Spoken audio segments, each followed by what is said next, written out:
The show is on, everybody. Dre All Day is here. We are live and in action, on time. If y'all coming in, y'all know the routine. Tell me your name and location. We're going to get started with the proceedings this evening. Just in a few moments. Let me make sure I got my pinned comment in place here. I forgot to do that the other day. Here we go. Pinned comment is in place. As y'all come in, tell me your name and location. I'm going to shout some people out as y'all tag your name and location here. We got Facebook going over here. We got Instagram going over here. As y'all come in, tell me your names and location. On Facebook, it looks like look like I got a white wall behind me, but that's actually not the case. I don't know why it looks like. All right, there we go. That's better. Give us some depth over here. Instagram, what's good? Everybody who's checking in on Instagram, what's going on? This is Dre All Day. I'm going to take like 30 seconds to let people come in, then I'm getting right into it. I ain't even going to take too much time to wait for people to come in. They come in when they come in. Everybody knows the schedule now. Akun checking in from Calgary over on Facebook. What's going on? Ramon from Norway with the first comment. Lionel Scholl, what's good? AJ from Texas. Lionel checking in from Belgium. Henry Nielsen from Long Beach, California. So much drama in the LBC. Joe checking in from Chicago. What's good over there on Facebook? Let's get in. We're getting right into it today. We ain't even going to take too much time. Let me grab my materials. Make sure everybody knows about them. My name is Dre Baldwin, for those who don't know me. Former 9-year professional athlete. Now I'm an author of 25 books. Creator, publisher of over 7,000 YouTube videos, over 6,000 articles. I have a podcast that comes out every single day that's called Work on Your Game. It has over 1,400 episodes. I created this whole philosophy called Work on Your Game, which is about taking the pro athlete mindset and teaching how you apply it to your business, sports, and life. The framework of Work on Your Game is discipline, confidence, mental toughness, and personal initiative. I wrote a whole book explaining how that's done. I'll tell you about this later. What we're going to talk about here today is how do you know that you're good? How you know you're good at what you do? Niall checking in from Lincoln. What's good? London, UK is here. Money Cash with me was good. We talking about how do you know that you're good? Because people ask me sometimes, Dre, well, how will I know? Because when I made a video about basketball years ago, and players would always ask me even before I made this video, well, Dre, how do I know how good of a player I am? Or how do I know if I'm good enough to play at a certain level? How do I know if I got the skills? How do I know if the coach is going to like me? How do I know what the scouts are going to think about me? And what I'm going to talk about here today is something that came from when I was talking to basketball players, but this principle applies across the board to anything that people are doing. Don just checked in from, let me see what we got. Don from France, Andy from Cali, what's going on? And I'm going to take questions at the end, and people got questions Facebook as well. And what I want to talk about here today is how you get to the point. How will you know you've gotten to the point that you're actually good at what you do? And when I say good, I'm just saying good, period. What constitutes being good? What makes you somebody who is worthy of maybe charging money for what you do, or getting more recognition for what you do, or believing that you are good enough that if you're not getting the right type of recognition or respect or pay where you are, that you could take your skills somewhere else. You could take your talents elsewhere and actually get some ROI for your talents. How do you actually know when you're good at what you're doing? So I'm going to tell y'all, first of all, how I knew I was good playing basketball, okay? When I first started playing when I was 14, basically starting high school, I wasn't very good. You know, I felt like I had some tools. I felt like I had some talent, but I hadn't proven anything yet, of course. Tried out for my high school team, freshman, sophomore, junior year, first 3 years, didn't make the basketball team. We didn't have a JV team. We didn't have a freshman team. We just had the main varsity team. So if you didn't make that team, you didn't play at all. So I finally made the varsity team when I was a senior. And I didn't really play that much. I sat on the bench. I wrote a book called Buy a Game. That's my first book that ever came out. You can go to dreallday.com/buy-a-game. You can get Buy a Game for free. You could download it, read it on your phone right now. But that book, I told the story of how I sat on the bench that senior year, didn't really play that much, but I started to feel like I felt a little bit more confident because I had at least made the basketball team. I mean, it was better than not making the team, even though I was sitting on the bench. And the summer after my senior year, so this basketball season ends around probably like a month before now, so probably like early March, late February. Basketball season was over. We still had school. But then that summer, before college, but after high school, when I was playing in the leagues and playing in the pickup games, that's when I really started to feel like I was good. I went and played in this league. I don't know if anybody from Philly is watching this right now, but I played in this league called the Sunny Hill League in Philadelphia, which is the best league for amateur players in Philadelphia. Like if you're not in college yet or anything up to that age, anybody who's somebody plays in the Sunny Hill League. So you name any player from the Philly area who was somebody who grew up in the Philly area, they all played in the Sunny Hill League. So Eddie Griffin, Tim Thomas, Rip Hamilton, Wilt Chamberlain, Kobe Bryant, everybody who's somebody from the Philadelphia area, DeJuan Wagner, they all played in the Sunny Hill League. So I went and tried out I saw this random flyer for a tryout for the Sunny Hill League team. I didn't know what team it was. It was a team in the league. And I went and tried out for this team, and it was like 25 dudes in there. They was all like the best players in the whole city. I knew who they were. I didn't know them, but I knew who they were just from seeing their names in the newspaper all the time.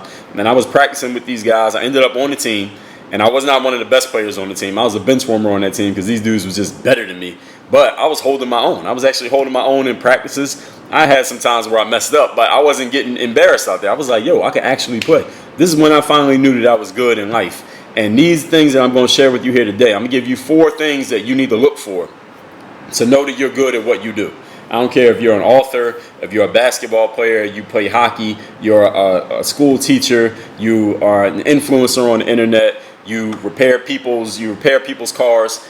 Anything that you do, when these 4 things, you notice these 4 elements, that's when you know you have actually become good at what you're doing. If you're missing these elements, that means you need to keep working on your game. And that's why I told you about this book. And I'll tell you more about this book later on so you know how to work on your game. Number 1 thing that's going to happen when you know you're good at what you do is people start coming up to you and asking you for help. They start asking you for guidance. They start asking, can they stand next to you? They start asking, can they do what you do with you when you're doing it? Because they want some of your skill and some of your ability to start rubbing off on them. This is the first way you know you're good, when people start coming to you and they want to know, yo, how can I learn how to do what you do?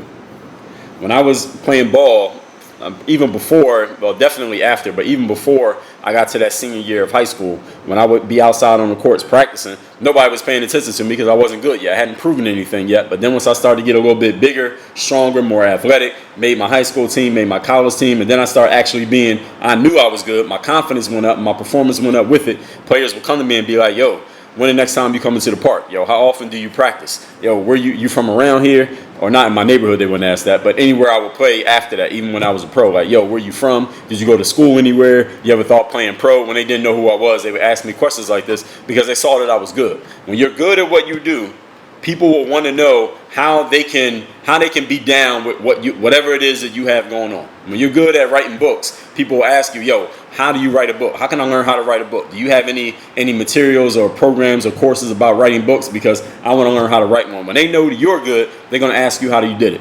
If you're good at ball, people are going to ask you, yo, how did you get good at ball? What are some things that you can do? When I first became an entrepreneur, this was over 10 years ago, it was because I was putting all these basketball videos on YouTube, and then people started asking me, yo, can you make a program or something that other people can learn from how to do it? And I said, yeah, I did that. And I started selling that program, and that's how I got into entrepreneurship initially, just selling programs, teaching people how to work on their game the same way that I was working on mine. But that's one way that I knew I was good, because not only were people looking at what I was doing and saying, that's cool what you're doing, but they were asking me, how can they do it with me? So you right now, actually, before I get to you, I'll tell you a story about Jay-Z. Jay-Z said when he was in the hustling game, in the streets, before he became a rapper, he was doing so well making money in the streets, and his reputation started to precede him, that other young hustlers, they start coming up to him and asking him like, yo, can I get down? Can I be on your team? Can I work for you? And Jay-Z said he never had to recruit a young drug dealer to sell drugs for him, because they would recruit themselves. They would come to him and be like, yo, how can I get down with what you're doing? How can I hustle with you? How can I be on your team? Because Jay-Z had proven he was so good and he had so much hustle, like he raps about in his songs, that people wanted to come and be a part of that club. So you need to look at yourself and ask yourself this: are people recruiting themselves to try to be down with you? If the answer is yes, that means you are proving that you're good. Now you got to make sure you stay good so people keep coming to you.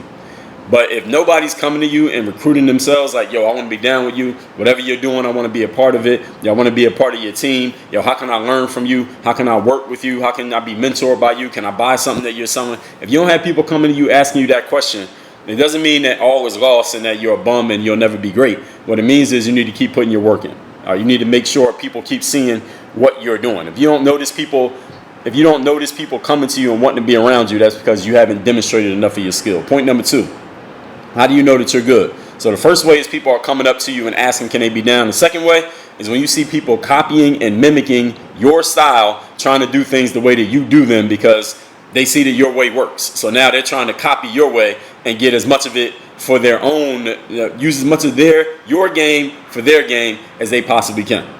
So in the music industry, you'll see somebody, if they become really popular with a certain musical format or a certain style, you'll see a whole bunch of musicians come after them and they try to do the same thing. They try to follow that blueprint, try to follow that formula. We'll use Jay-Z again. Jay-Z made an album called The Blueprint. He wasn't the first person to make an album called The Blueprint, but he made the album called The Blueprint. And if you look at Jay-Z's career and the way he came up, he was trying to get on as a rapper, trying to get a record contract. Nobody would sign him. So he started his own company, signed himself, and he became successful with that. Nowadays, you got so many rappers who are coming out and they're all trying to have their own companies and say, no, I'm my own brand, I'm my own business, I'm going to do things my own way. Everyone's trying to follow in that blueprint because they saw that it worked. It's not necessarily because they love Jay-Z. Maybe they do, maybe they don't. It's the fact that they know that it worked, that everybody wanted to copy it.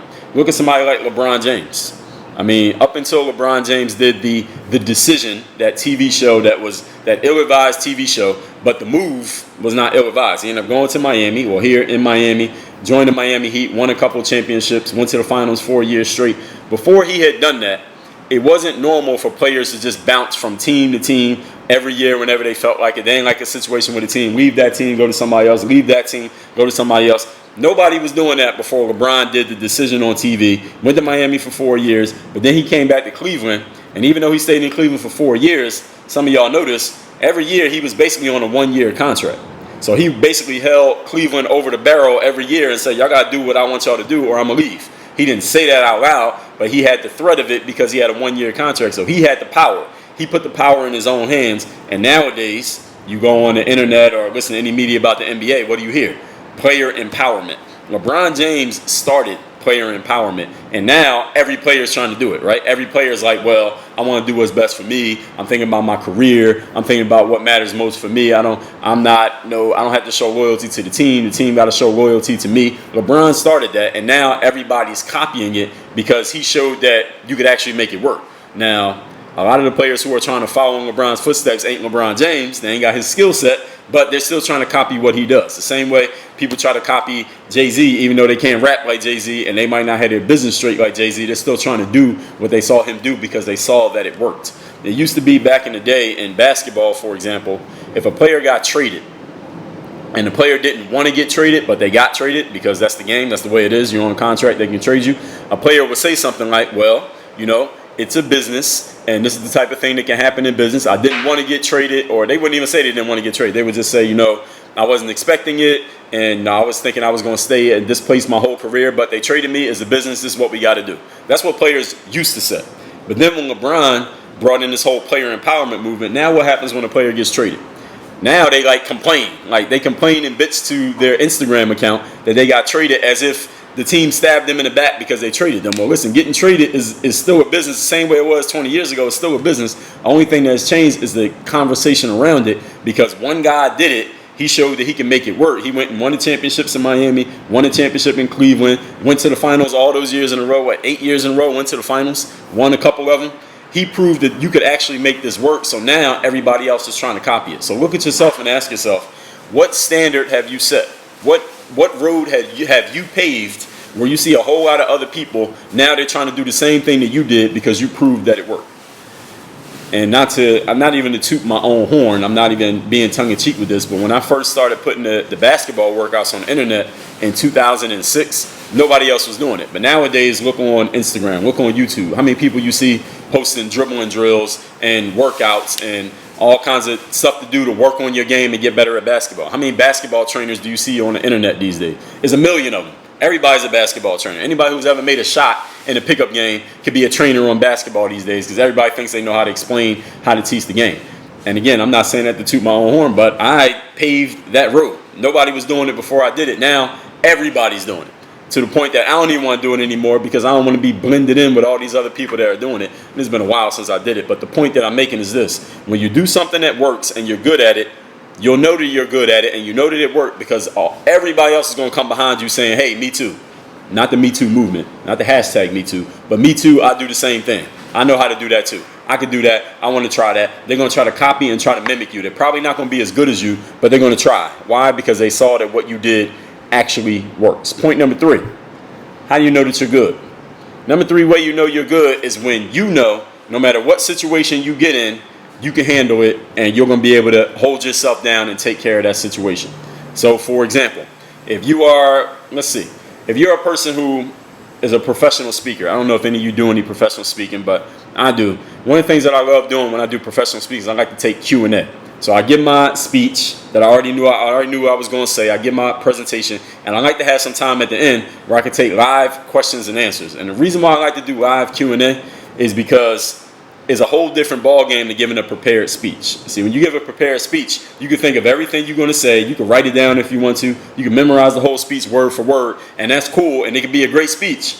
But that Q&A is a whole different beast because you have no idea what anybody's going to ask. You have no idea if somebody's going to try to get you with a question. They're going to try to set you up and make you look bad with a question because there might be some hostility in the audience. You have no idea what kind of question you're going to get asked. But if you open the floor for Q&A and you start passing around that mic, they're going to ask you questions, and you got to prove that you're good by answering those questions. And unlike the prepared speech, you can't prepare your answers for a Q&A because you don't know what the question is going to be.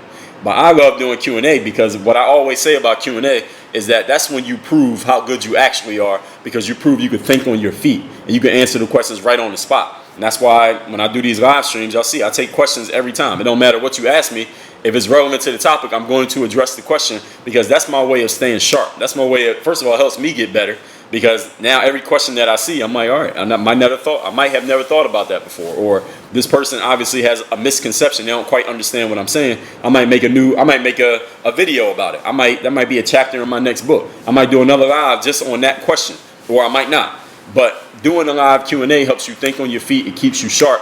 And it's a whole different ball game than just preparing something. And I'm telling you that to tell you this. When you know you're good at something and you've proven that you're good, you know you can handle anything that happens.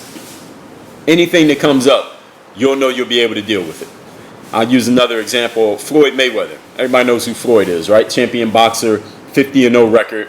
Hopefully he doesn't come out and box again because I don't like to see old boxers because bad things happen to old boxers. But anyway, one thing that Floyd would always do when he was getting ready for his fights is he wouldn't even study that much film of his opponents or hardly any film of his opponents because he would say, look, I'm going to practice and do what I need to do as Floyd. But when I get in the ring, I'm going to decipher what they're trying to do. I'm going to figure out your game plan, my opposing boxer. I'm going to figure out your game plan. I'm going to take away everything you're trying to use against me. And by the middle of the fight, y'all know if y'all watch boxing, Floyd would basically take over by the middle of the fight, and then he would just dominate the rest of the fight, and he would win. And that's how he ended up undefeated because that worked every single time, and he was never studying his opponent. His opponent would study everything about Floyd, but Floyd would not study anything about them because Floyd's thing was, I don't need to study you. All I got to do is focus on what I'm doing.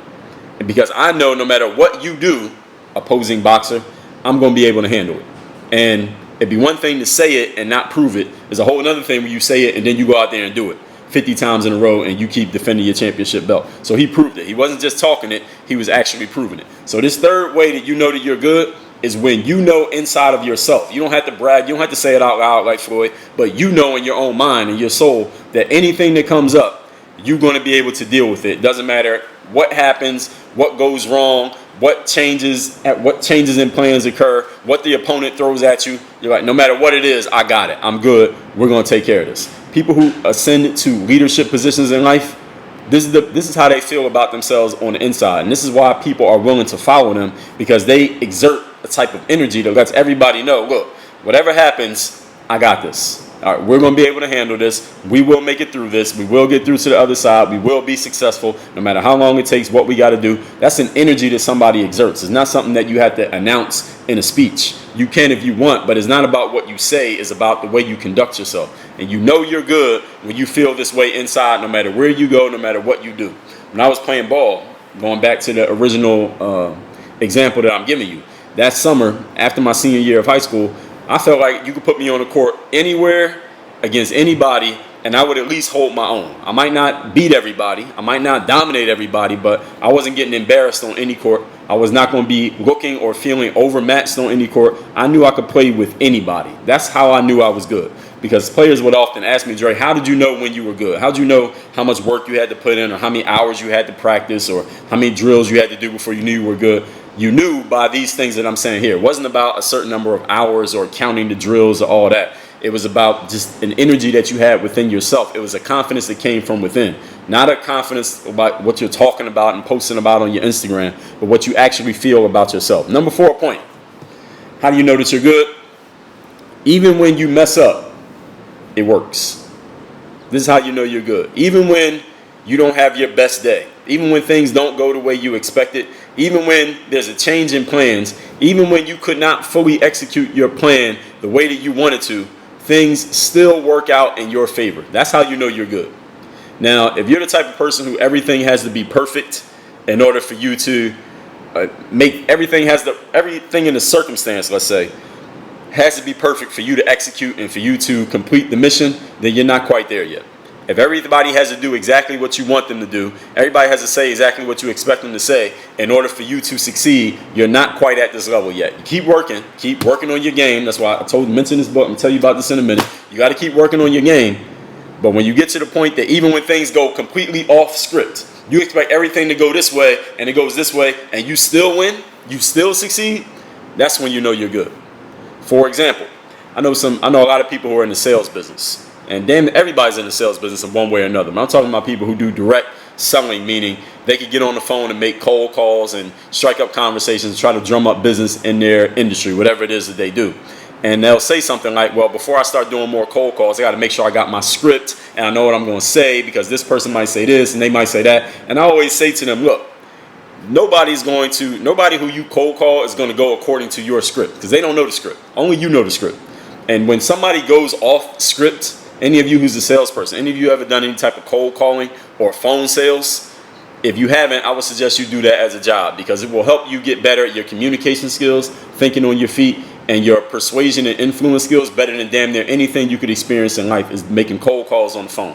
When you do it, nobody's going to follow your script. You're going to call, and the person who picks up the phone is not going to just say yes to everything you say and just buy everything that you offer. It's not going to happen like that. They're going to offer you objections. They're going to try to blow you off. Some people are going to hang up on you. Somebody's going to cuss you out. People are going to try to rush you off the phone. People are not going to be interested in what you're selling, or they're going to tell you that they're not interested, but they won't hang up because they're waiting to see what you say next. People are going to play around with you and just give you objections, not because they want to be bad or mean to you, but because they want to see how you handle it and how professional you are. If you can still close the sale when all of that's happening, that's when you know you're good. Now, some salespeople, and this could be on the phone, in person, anything they do, some people can only close the sale when their prospects and customers do everything that they want them to do. When the prospect says yes to every question you ask, yeah, you can make that sale. Anybody can make that sale. But can you make a sale when a prospect is a little bit hostile, when they don't go along with your plan, when they give you an objection, they tell you that your product's not as good as you say it is, when they say, yo, I heard something negative about what you got to offer here, or they say, yo, somebody offered me a better price down the street for the exact same product. Can you handle that? Can you think on your feet? Can you deal with that? If you can, that's when you know you're good. If that throws you off and you don't know what to do and you get tongue-tied and you're sitting there like, I don't even know what to say next, you're not good yet. You're not there yet. I was on the phone like 2 weeks ago. I'll tell you this situation. This guy, he was selling something. I'm not going to say what company he was with, but he was selling some type of product. Let's just put it that way. And I was on the phone with this dude for about an hour. And he asked me a bunch of questions. I've heard these questions before. He's asking me stuff about my business and what I'm doing and what my goals are. And I answered all his questions. I've heard them before. And he starts telling me about his company's product and what they do and who they help and all the results you're going to get and all of this. And then he finally gets around to the part where he has to close me.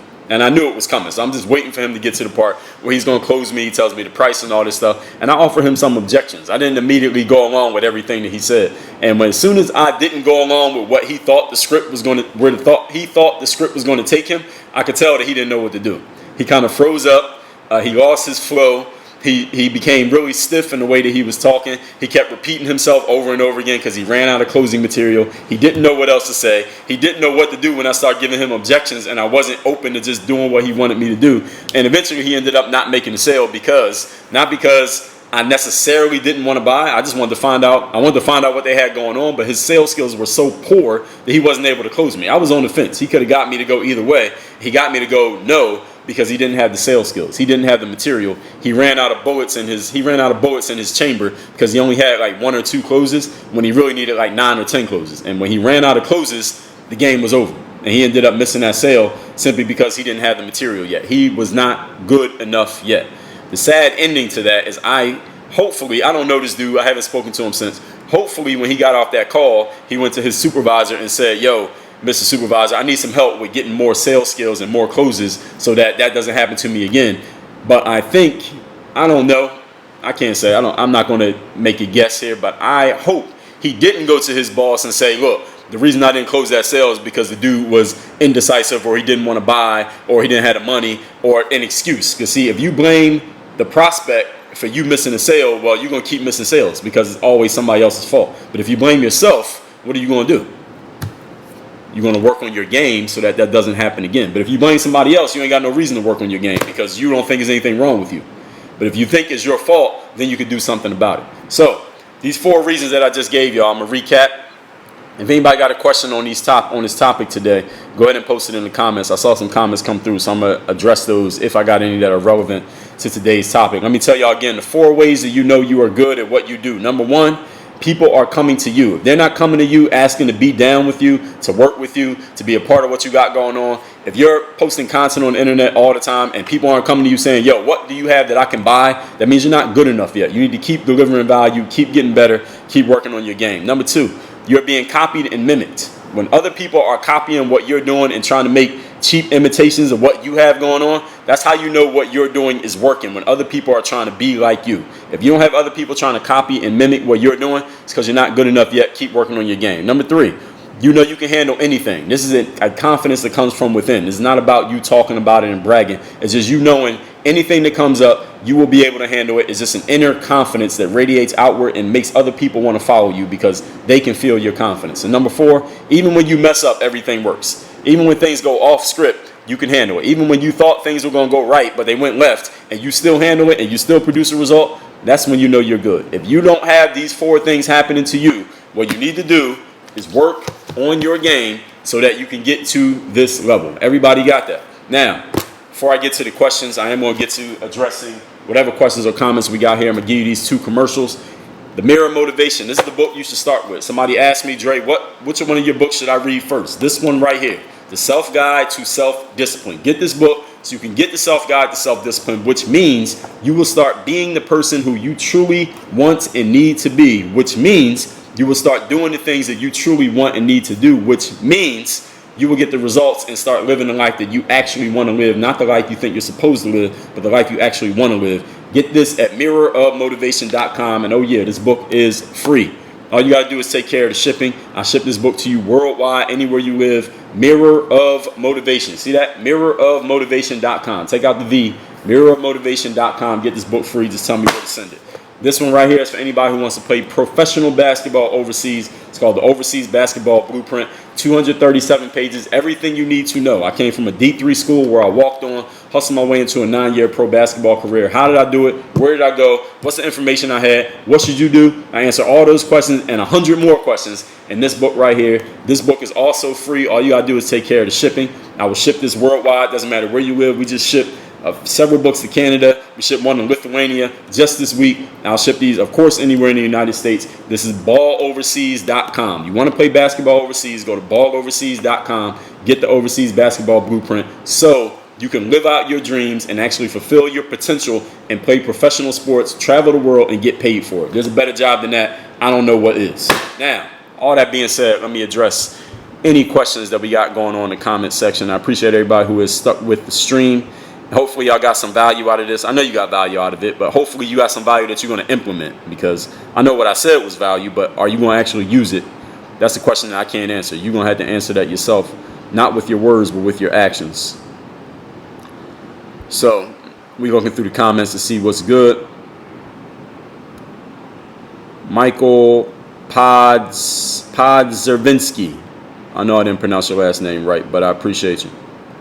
Sniper Shooter said you read work on your game numerous times. That's a good idea. Keep reading it until you could recite passages out of the book without even looking at it.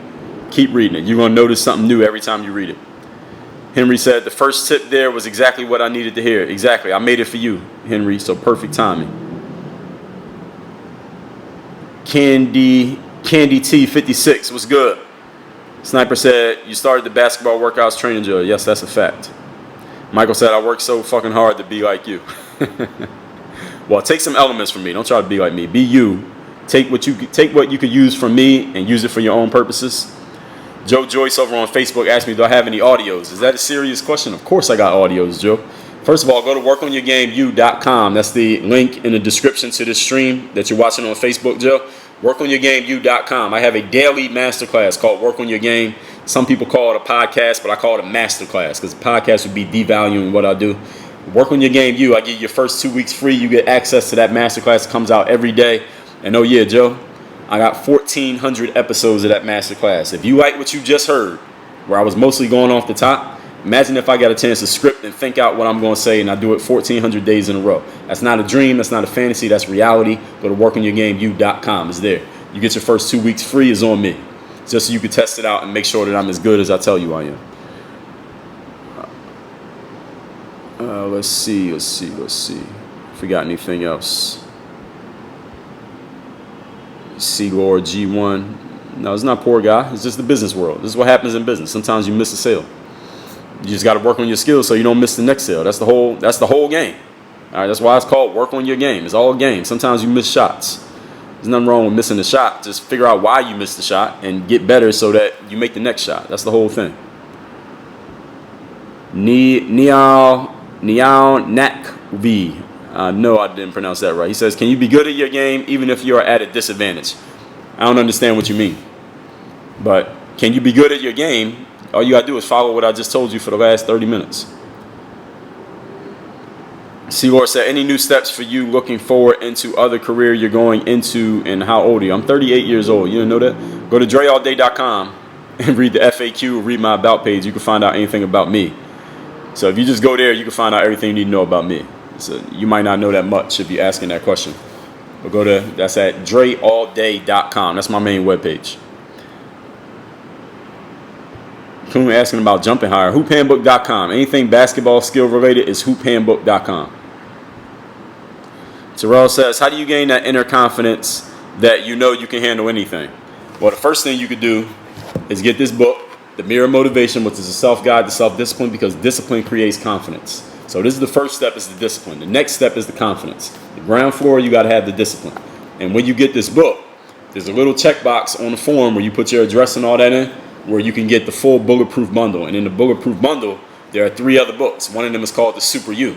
The Super You is unlocking and living with your highest level of confidence. So if you want that inner confidence, go to mirrormotivation.com and order this book. There's going to be a little checkbox where you can get the Bulletproof Bundle, which is 4 books. 1, the Super You is book number 2. The Mental Handbook is book number 3. And 100 Mental Game Best Practices is book number 4. You'll get all 4 books in a package on your doorstep in a very short period of time. That's the Bulletproof Bundle. So this book is one of 4 books in the Bulletproof Bundle.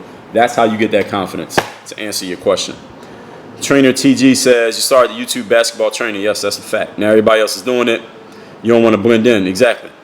So how would you stand out if you were to start doing videos again? If I was doing basketball videos again, I probably wouldn't do it again. I did that and I went on to something else. Because listen, you can't play basketball your whole life. All right, basketball is not made, the human body is not made to keep playing basketball its whole life. The body can do that for a certain period of time, but then the joints weren't made to play basketball. Human bodies did not evolve for playing basketball.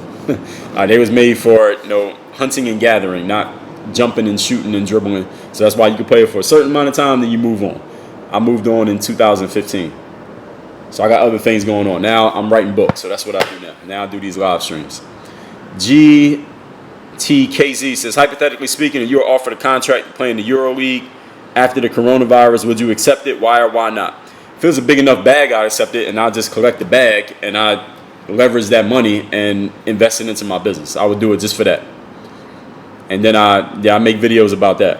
So that's the reason I would do it, not for the basketball experience. I already had a basketball experience, but I take it, they would just have to have the right bag.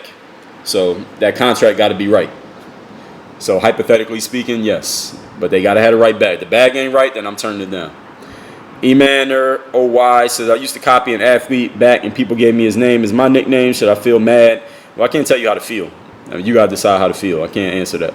Henry says, the best way to move my team of recruits that went stagnant during coronavirus. I don't know what kind of team you're talking about. If you give me more context, I could maybe answer that question. I'm not sure what you mean. Don says, do you ever get sick? I feel like I've been following you for a long time. You never get sick. Now, I don't really get sick because I don't eat too much junk. I don't eat a lot of junk food. Y'all see the spinach I eat every day. I drink a whole lot of water. I drink like 200 plus ounces of water every day. I exercise every day. I do yoga every day. I meditate every day. And I get a good amount of rest. And I keep positive energy. So all of those added up, that whole stack, that strengthens the immune system. So I don't really get sick. And I live somewhere where we don't really get cold weather like that, so I can't get sick even by going outside. So all of that added up helps defend me against sickness. But no, we gotta knock on wood. Just make sure I don't get sick just because I said that. And you never know. Somebody might have that coronavirus. You never know. You might get it shaking somebody's hand. So I got to stay careful. Practice and repeat. Do it over and over. You'll get results. Well, if you're practicing the right things the right way, you'll get results. Just practicing anything doesn't necessarily get you results. Charlie Robbins says, your podcast in Apple starts in the 1400s. Where's the rest? WorkOnYourGameU.com is in the pinned comment right there. For those of y'all who don't know how Apple Podcast feed works, depending on what host you have, it only shows you the last 250 episodes. So my show has 1,400 episodes. You can't see them all in the Apple Podcast feed simply because of the way the feed is set up. You only see 250. If you want access to all of them and you want 100% the full content of every one, is the pinned comment right there that says WorkOnYourGameU.com. That's where you get access to everything. That's the game group membership. I give you your first 2 weeks of access completely for free. If you like what I just gave y'all for the last 30 minutes, understand that I do this every single day on audio. It'll go straight to your phone. There's an app that you get that's exclusive to members. You got to be a member to get access to the app. Right on your phone, you can listen to this as much as you want all day, every day. 1,400 episodes. Any possible topic you could think of, I have made an episode about it, guaranteed.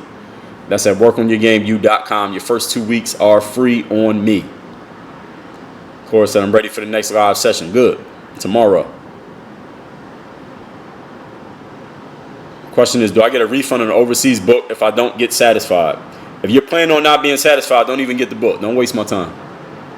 D Fear says, do you recommend reading the books in that order? Yes, read them in the order that I gave you. Mirror Motivation is the first book. Then read the Super You, then Mental Handbook, and then 100 Mental Game Best Practices.